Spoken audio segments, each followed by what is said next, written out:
Why does government run hospitals? Why does government run RTC buses? I mean, I want every intelligent person to slightly give a thought on this. See, if government were to not do these things, if government were to not run these hospitals, if government were to not run these schools, if government were to not run the RTC buses, then private exploitation cannot be stopped. In order to put a check to private exploitation, governments throughout the country take it upon their shoulders to actually run these government schools, these government hospitals, these government RTC buses. Only then private exploitation would come to a halt. See, what one medical college would do, currently this caters to around 7 constituencies. Every district made into, every 7 constituencies carved out into one particular, every parliament carved out into one particular district. What this does is, this medical college would be a college where the poor would get a multi-speciality hospital available to them, where treatment would be done free of cost.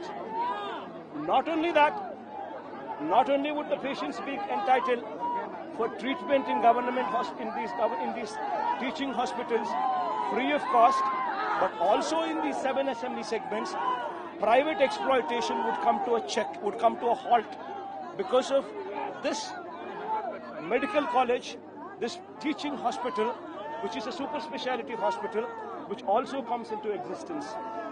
The staff who is working there in these medical colleges, the assistant professors, the professors, the PG students, the nursing students, the medicos, all these people would be deployed in these hospitals, wherein super speciality and multi-speciality services would be available free of cost to the patients pertaining to these particular 7-8 assembly segments.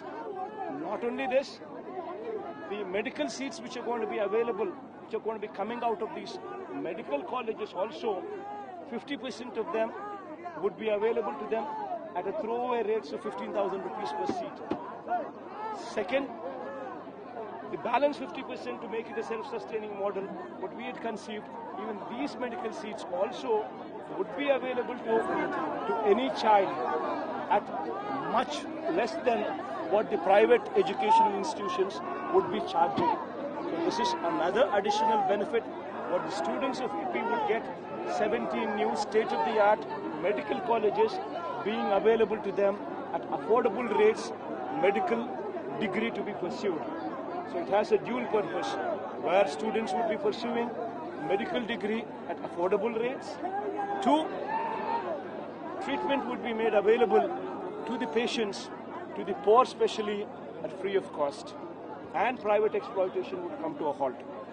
And when these are the benefits, yet Chandrababu Naidu takes one step forward, pushing it through for scams, giving it to private people of his choice, and making it a scam, trying to sell these government colleges.